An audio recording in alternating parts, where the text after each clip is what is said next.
Reporters को भी डांटते हैं, पत्रकारों को भी डांट देते हैं। पत्रकारों को तब डांटते हैं जब वो बिना, आप तो इतने से इंटरव्यू करें, कम से कम भाई बेसिक रिसर्च करके तो आओ। आप कह रहे हैं सम्राट चौधरी का आप एजुकेशनल क्वालिफिकेशन में बोल रहे हैं, अपना नहीं बता रहे हैं। मेरे भाई, हम यूनाइटेड नेशंस में 10 वर्ष काम किए हैं, तो यूनाइटेड नेशंस में फर्जी डिग्री लेके थोड़ी कोई नौकरी कर लेगा।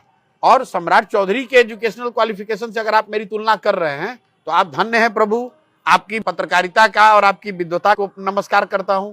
आप मेरे बारे में पूछिए, लेकिन आप ये कह रहे हैं कि सम्राट चौधरी का ऐसा है इसलिए आप भी बताइए, ये सवाल उत्तर के लायक नहीं है। इसलिए कभी कभी बोलना पड़ता है कि लोग कह रहे हैं भैया ये भी चोर है तो आप अपना बता दीजिए। अपना बताया भाई, हमने 3 साल का बिना पूछे मैंने इनकम स्टेटमेंट जारी किया, कितना इनकम टैक्स दिया, कितना जीएसटी दिया, आपके पास, लेकिन जो भी हो पूरा उसका ब्यौरा जारी किया। और ये भी बताया कि जितना पैसा है 3 साल में जो भी पैसा कमाए सब जनसुराज की इस व्यवस्था को बनाने के लिए डोनेट कर दिया।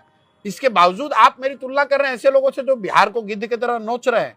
अरे हम बिहार में कुछ कर पाए या न कर पाए, हम लोग बिहार को कुछ देने आए हैं, यहाँ से कुछ लेने नहीं आए हैं।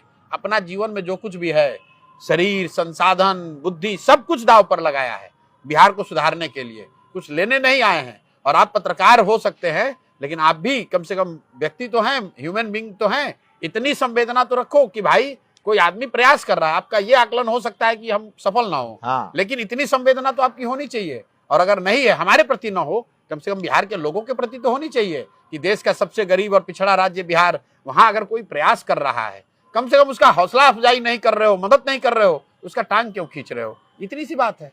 स्कूल का बस्ता छाप पर बटन दबाएं, जन सुराज को विजयी बनाएं।